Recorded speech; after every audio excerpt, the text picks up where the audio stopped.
Ibrahim Traoré, à seulement 34 ans, est devenu le plus jeune chef d'État au monde.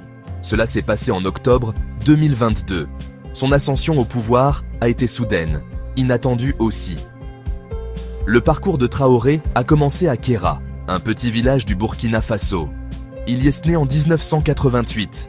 Le Burkina Faso, pays enclavé d'Afrique de l'Ouest, était en plein tumulte. Confronté à la pauvreté, confronté à l'instabilité politique et confronté à la menace imminente du terrorisme. Mais dans cet environnement volatile, le jeune Ibrahim Traoré montrait déjà des signes prometteurs. Il excellait dans ses études. Il a développé un sens aigu de la justice et il possédait un désir ardent d'un Burkina Faso meilleur.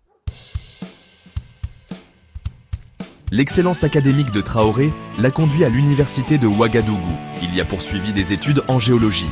Là-bas, il n'était pas juste un visage dans la foule. Il ne se concentrait pas uniquement sur les roches et les minéraux.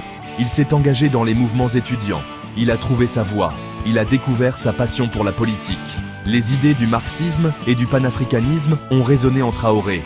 Ces idéologies, axées sur l'égalité sociale et l'unité africaine, allaient façonner sa vision du monde. Elle deviendrait le fondement de ses convictions politiques. Il croyait en une Afrique plus forte, libre de toute influence étrangère. En 2009, Traoré rejoint l'armée burkinabé. Il s'est formé à l'artillerie au Maroc. Il a participé à des missions de maintien de la paix de l'ONU au Mali. Il était en première ligne dans la lutte contre le terrorisme dans la région du Sahel. Son courage lui a valu le respect de ses camarades soldats. Son dévouement lui a valu des promotions. En 2020, il avait atteint le grade de capitaine. Cependant, Traoré ne se contentait pas de suivre les ordres.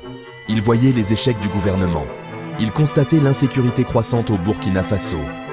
Et il savait que quelque chose devait changer. Section 4. Défier l'Occident. En septembre 2022, Traoré a franchi une étape audacieuse. Il a mené un coup d'État contre le président Paul-Henri Sandaogo Damiba.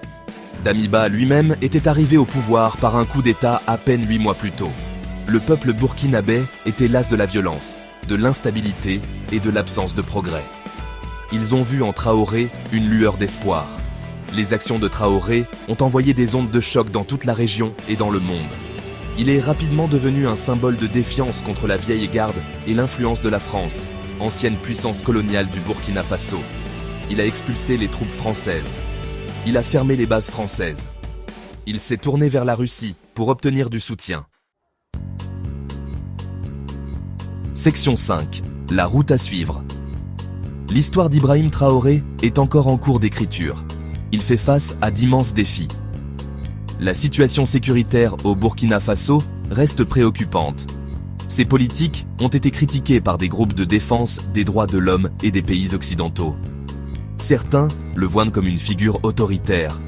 D'autres le saluent comme un héros panafricaniste.